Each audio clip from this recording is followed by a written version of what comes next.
एकदा तथागत श्रावस्ती येथे अनाथपिंडकाच्या जेतवनात वास करीत होते. एकदा असे घडले की तथागतांचा अनुगामी आनंद भिक्षाटनासाठी नगरीत गेला. अन्न ग्रहण केल्यावर पाणी पिण्यासाठी तो समीपच नदीवर गेला. त्याला नदीकाठी एक कन्या जलकुंभ भरताना दिसली. आनंदने तिला जलदानाची प्रार्थना केली. त्या कन्येचे नाव प्रकृती.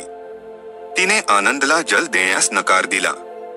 ती म्हणाली, मी चांडालिका आहे, तुला जल देणार नाही. आनंद म्हणाला, मला पाणी पाहिजे. मला तुझ्या जातीशी काहीही घेणे देणे नाही. त्यानंतर त्या कन्येने आपल्या कुंभातील जल आनंदला दान केले. आनंद तृप्त झाला आणि जेतवनी परत गेला. ती कन्या त्याच्या पाठोपाठ गेली. तिने तो कोठे वास्तव्याला आहे हे पाहिले. त्याचे नाव आनंद आहे हेही तिने जाणिले. तो बुद्धाचा अनुगामी आहे हेही तिने जाणिले. त्यानंतर ती स्वगृही परत आली. काय घडले हे तिने आपली माता मातंगी हिला कथन केले आणि धरणीवर अंग टाकून विलाप करू लागली. तिच्या मातेने तिच्या विलापाचे कारण विचारले. त्या कन्येने आपली कथा आणि व्यथा कथन केली. जर तू माझा विवाह करणार असशील तर मी फक्त आनंदाशीच विवाह करणार. मी अन्य कोणाशीही विवाहबद्ध होणार नाही. तिच्या मातेने विचारपूस केली. परत येऊन तिची माता तिला म्हणाली, हा विवाह होणे नाही, कारण आनंदने ब्रह्मचर्य व्रत स्वीकारले आहे.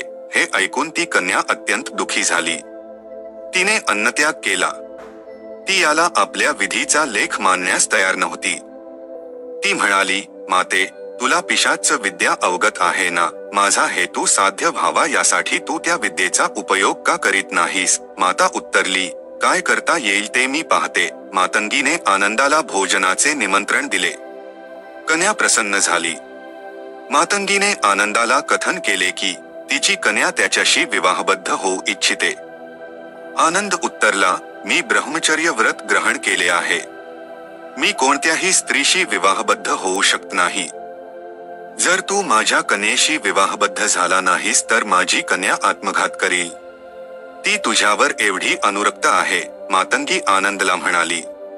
परंतु मी असहाय आहे. आनंद उत्तरला. मातंगी आत गेली आणि कन्येला वदली. आनंदचा या विवाहाला नकार आहे. ती कन्या ओरडली, माते, तुझी पिशाच्च विद्या कोठे आहे. माता उत्तरली, माझी पिशाच्च विद्या तथागतापुढे प्रभावहीन आहे. ती कन्या ओरडून वदली, द्वार बंद कर आणि त्याला बाहेर जाऊ देऊ नको. या रात्री तो मला ग्रहण करून माझा पती कसा होत नाही तेच मी पाहते. मातेने तेच केले जे तिच्या कन्येला हवे होते. रात्र झाली तशी त्या मातेने शयागृहात सेज सजविली. कन्येने सर्वोत्तम शृंगार केला. ती शयागृहात प्रवेश करती झाली. आनंद मात्र स्थितप्रज्ञच होता. त्या मातेने आपल्या पिशाच्च विद्येचा प्रयोग केला. विद्येचा परिणाम असा झाला की शयागृहाला आग लागली. त्या मातेने आनंदाची वस्त्रे घट्ट पकडली. ती त्याला म्हणाली, जर तू माझ्या कन्येशी विवाहबद्ध होणार नसशील तर मी तुला या आगीत झोकून देईन. तरीही आनंद मला नाही. माता आणि कन्या दोघीही पराजित झाल्या. असहायतेने त्यांनी आनंदाला मुक्त केले. परत गेल्यावर आनंदाने तथागतांना जे घडले ते सर्व कथन केले. दुसऱ्या दिवशी ती कन्या आनंदाच्या शोधात जेतवनी आली. आनंद भिक्षाटनाला निघण्याच्या तयारीत होता. आनंदाने तिला पाहिले. तो तिला टाळू पाहत होता. परंतु आनंद जेथे गेला तेथे ती कन्या त्याच्या पाठीशी उभी होतीच. जेव्हा आनंद परत आला तेव्हाही ती कन्या विहाराच्या प्रवेशद्वारी त्याची वाट पाहत उभी होतीच.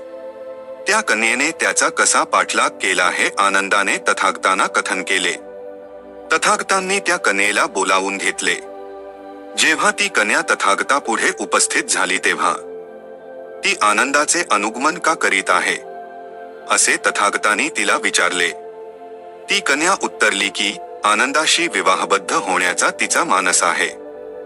मी असे ऐकले आहे की तो अविवाहित आहे आणि मी पण अविवाहित आहे. भगवन उत्तरले, आनंद भिक्खू आहे आणि त्याने मुंडन केले आहे.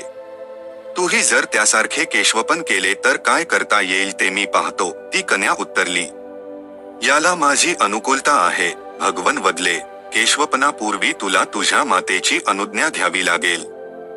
ती कन्या मातेकडे परत गेली आणि वदली, माते मी जिंकले, तुला जे साध्य करता आले नाही ते मला साध्य झाले. मी केशवपन केले तर माझा विवाह आनंदशी होईल हे भगवंताने मान्य केले.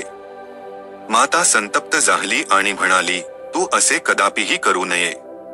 तू माझी पुत्री आहेस. तुला केस ठेवलेच पाहिजे.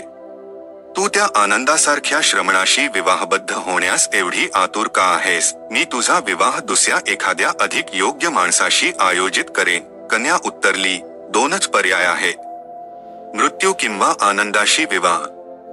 माझ्याकरिता तिसरा पर्यायच नाही. माता म्हणाली, तू माझी मानखंडना का करू इच्छितेस? ती कन्या उत्तरली, तू खरेच जर माझ्यावर माया करीत असशील तर मला हवे ते करू द्यावे. मातेने माघार घेतली.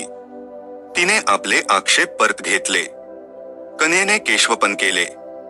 त्यानंतर ती कन्या तथागतापुढे उपस्थित झाली आणि वदली, तथागताच्या निर्देशानुसार मी केशवपन केले आहे.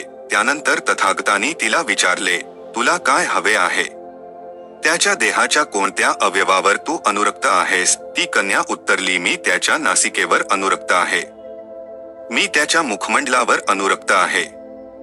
मी त्याच्या दैहिक गतिविधींवर अनुरक्त आहे. त्यानंतर तथागत त्या कन्येला वदले, नयन अश्रूंचे आलय आहे, हे तुला माहीत आहे काय? नासिका घाणीचे आलय आहे हे तुला माहीत आहे काय? मुख थुंकीचे आलय आहे हे तुला माहीत आहे काय? कर्ण घाणीचे आलय आहे हे तुला माहीत आहे काय? देह मलमूत्राचे आलय आहे हे तुला माहीत आहे काय? जेव्हा स्त्री पुरुषाचा सहवास घडतो तेव्हा संतानोत्पत्ती होते, परंतु जेथे जन्म आहे तेथे मृत्यू आहेच. जेथे मृत्यू आहे तेथे दुःख आहेच. माझ्या प्रिय कन्ये, आनंदाशी विवाह करून तुला काय प्राप्त होणार आहे मला काही कळत नाही. कन्या गंभीर झाली.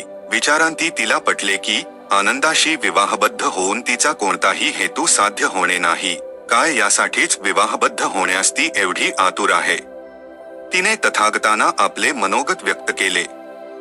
तथागतांना वंदना करून ती कन्या म्हणाली, अज्ञानवश मी आनंदाचे अनुगमन करीत होते. माझ्या चित्ती प्रज्ञा विद्यमान आहे. मी अशा नावाड्यासारखी आहे, ज्याची नाव अपघातानंतर पैलतीराला लागली आहे. मी असंरक्षित वृद्धांगत होते, ज्याला आता संरक्षण प्राप्त झाले आहे. मी अंध होते, दृष्टीहीन होते. मला नवीन दृष्टीलाभ झाला आहे. तथागतांनी मला ज्ञानोपदेश दिला. मी अज्ञान निद्रेतून जागी झाले आहे. प्रकृती तू भाग्यवान आहेस.